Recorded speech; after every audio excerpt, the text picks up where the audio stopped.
Hello, welcome to my channel. It's good to have you here. So my name is Gemma. I'm a criminologist and I'm a mother. I'm an occultist as well. So in this one, I want to talk about finish off law, order, and politics, right? That's like part two, because I spoke about like a far right movement with under aspects of law, order, and politics, but I didn't do it in a way where we were talking about the protests. I did it in a way where it was going against the far right under circumstances for trying to remove, which is what one of the things that they want to do is remove the European Conventions of Human Rights for a Child. Okay, so this is a far right perspective, right? This is a far right view. So I did go into this in the last one, so if you want to hear it and go into that, but it was about how the reform, I think they're called reform candidates, they want to remove human rights, European Conventions of Human Rights. Okay, so they want to remove it completely. So what this does is it can destabilise our human rights. So as it is, and as it's seen, there's political unrest, there's movement everywhere, there's riots. Okay, it's not just like far righters as it's being proclaimed through the media. I don't think it is far rights. I think that we have particular issues, and you can't just coin it under one movement. You can't just coin it under like a far right movement, and that would just be ignorant to the truth of what's actually going on around you. Because you've got people who aren't far right who are protesting. Okay, it's pretty simple. So why is this taking place? Why is there so many riots? Why is there so many protests? Okay, why is there so many going on in Britain right now? So why is it going on? Because everybody is off. Okay, and I said this before a couple of months ago in my shorts, right?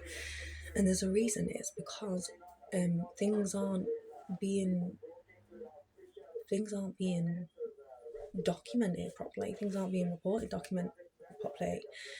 So what happens really when a society has to go punitive? Okay, so usually what happens is, say, like if like I don't know, trains are on strike, they were doing strikes for the company. Usually what they do is they go to a position where they meet in the middle and they compromise. Okay, so this is kind of like something that I think the state should be doing right now. I think they should be compromising with different groups that are annoyed. I think we should be listening to the groups, certain types of groups, listening to what they've got to say. Being really honest about opening your ears and just listening to why people are off. So, listening to the people is probably one of the most profound things you could do right now as a country.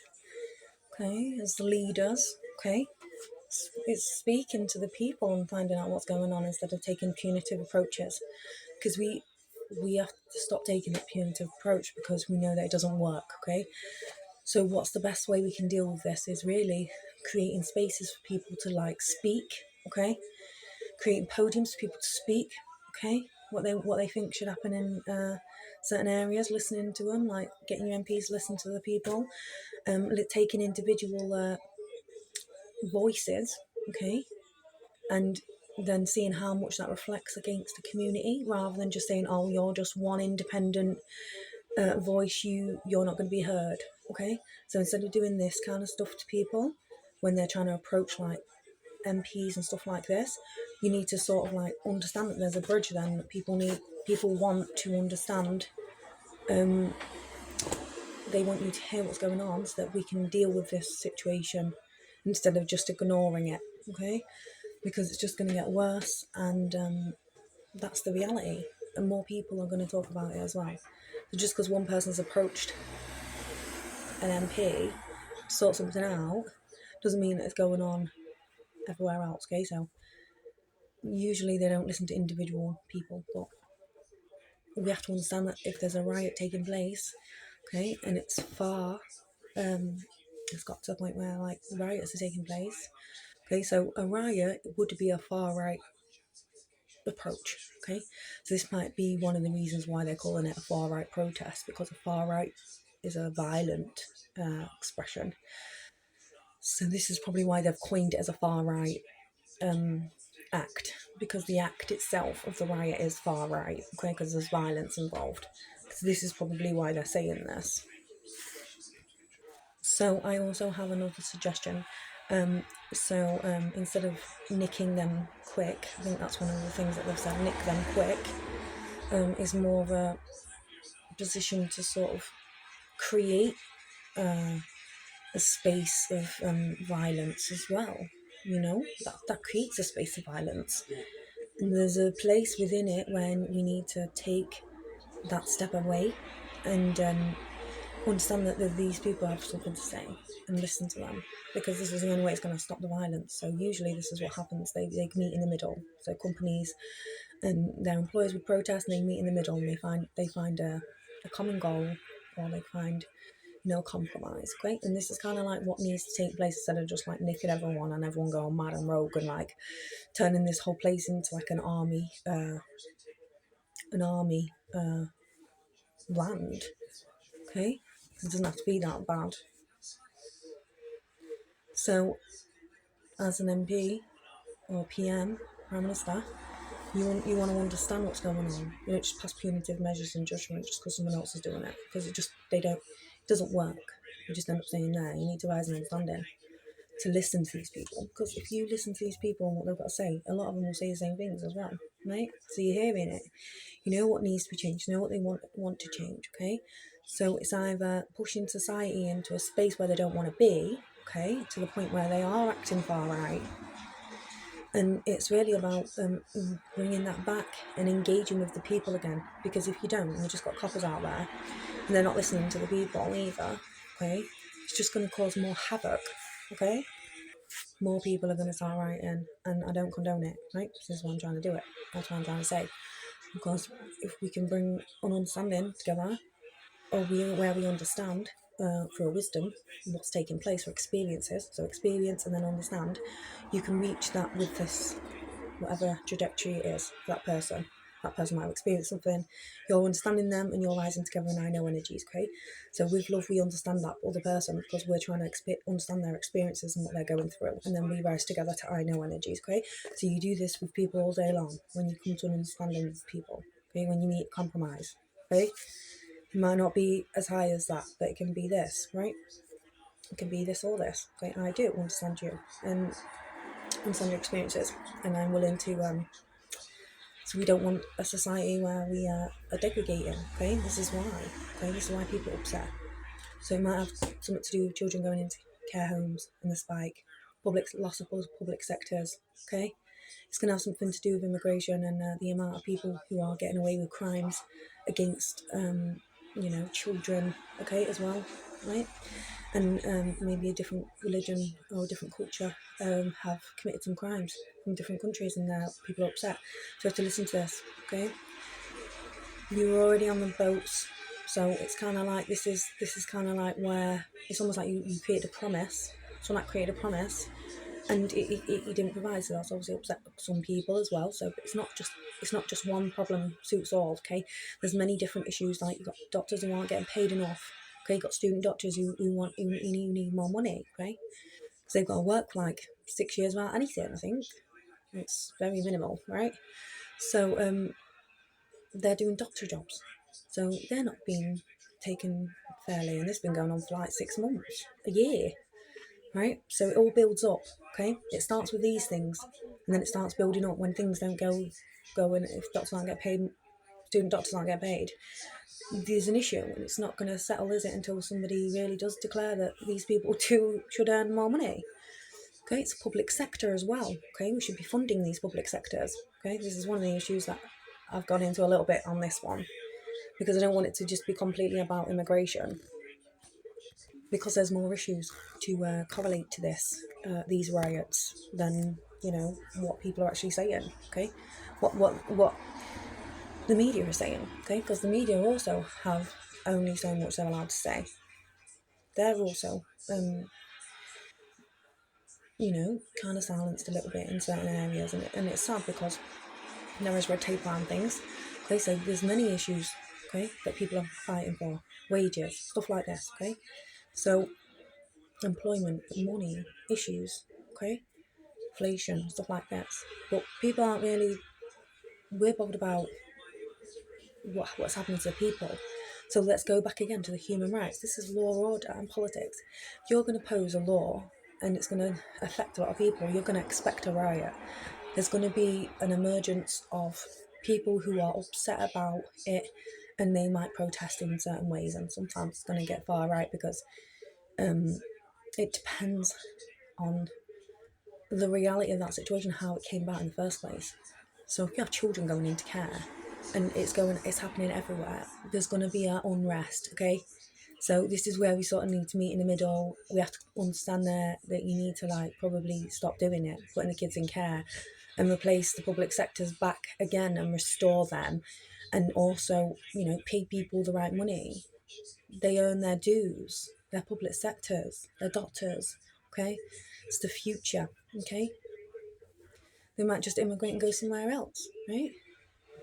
They might just end up taking a leaf out their book and go somewhere else, right? I might. you know, so it depends really on what's going on in the world. But let's get back to this. So obviously at the minute there's a really big one, and it's immigration, right? And they want to close it all off. They want to close all boards off, and that's fair enough, right? But if you want to go somewhere, then you're allowed to go somewhere, right? So it's kind of like that. You have to see it like that. Do you want to live in Bound? Do you want to go on holiday? Do you want to be allowed to go on holiday? It's kind of like effing change when the European Union came into play. We left, okay? It's changed everything, okay? So there's a lot of laws that aren't being. We are now handling our own laws, right? The majority of them, I think. But there is some things that need to be stable, kept stable, like human rights, for example. Why would you want to relieve yourself from a human right? What that could actually potentially protect you, right? Because I remember once he said he couldn't get any international banks, he couldn't get any. Was it Farage? He said that all his, I don't know, it was an international bank, but they closed all his accounts, right, financial accounts. And it was kind of like, if you got to think, if they close all your UK bank accounts, you have to move to a different country. So he would have ended up messing himself over if he needed that European Conventions for Human Rights, the right to financial freedom, right? So I think he could have argued that there, right? So it's kind of like that could have been his way out if he needed it. He didn't obviously need it. I think he obviously sorted it out himself, financial side. But there was one apparent time where he needed help. He could have very much have gone to the European conventions, right? So it's kind of, it's almost like he's not explaining himself properly, Farage. So to call it a far right movement, and then I guess say he's the far right mover, and then to sit there and ask if people want to protest against a human right being removed, I don't think anyone would do it.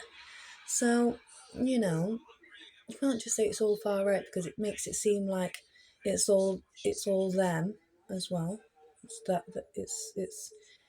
they're all tarred it now with a far right political position. But the far right is Nigel Farage and his prime minister he's not prime minister, he's an MP, Clacton.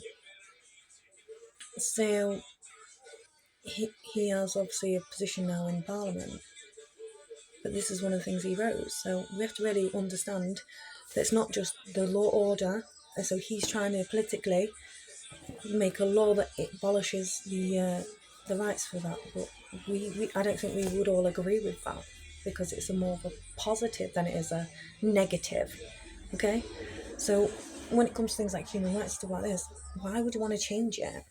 Like, why would you want to go out your way and abolish something that would help a lot, maybe help a lot of people? Okay, so it's kind of, the European conventions as well said that the UK are breaching it, right? They said that they were breaching it this last year. So this is the connotation of bringing it to, like, why do you want to get rid of it? Okay. So as a conclusion, everybody is going to be off, okay? Not everybody's going to be happy about what's going on, and it's going to be for different reasons, okay? Race, age. It might be age as well. Children, okay? So age, children, like what's going on. Usually this is a pivotal movement. When children are harmed or anything like this is a pivotal movement to sort of like, and if media give it coverage, well, everyone's going to go mental. And usually this is why they try and hide the coverage. This is why they don't like to like open the can of worms type thing, and this is why media usually are the ones told to not talk about it. But ultimately, if there's lots of things going on, the best way to do it is to rise to an aspect of understanding, to listen, to understand the experiences, to listen, to understand, not just to listen, but to understand. So then you can make that bridge. Okay, so understand people's experiences from their understand from their experiences. Okay, so and I know I understand you. I do understand you. Okay, and there as well. I do understand you. So then everybody's not stuck in Darth, upset, protesting because things need to be changed, or they need to listen to people, or you need to change tariffs, or you need to like give public sectors a hand again, or like because otherwise you're gonna snag the circle of law, order and politics. It's a circle, so you can snag that and it's broken and everyone's mad, and it becomes very dangerous for the people to live in society. And even with police, now they're acting towards the people. When all you do is listen with your ears, right? And listen to what's going on to find out, and then make changes from that so that we can understand each other better as well. So, I think that there should be like more conferences that take place on media where more people get to say, and it's not a setup. It's not a setup, and it's not just few. There's quite a lot of them. Like just like podiums where people can talk, okay, and just speak, okay, like a freedom of speech corner or something like that, and but make sure there's always someone present when they're talking, and just stuff like this. Like just keep it. It should be like that though, because then if you listen. If you've got the councils, the ombudsmans and stuff like that, they're all listening. Obviously, they do their own conferences. But if you have ones for the public, then they're more likely to listen because you're giving them a space and everybody being heard. But it's also about whether you do something about it or not. You can't just create a space like that and then not do anything about it. You have to rise with them, okay? So this is how professionalism might be stabilised for understanding this. Like, to be professional about, what you're doing instead of going round rogue, like nick 'em quick connotation. It's not really listening to what's going on.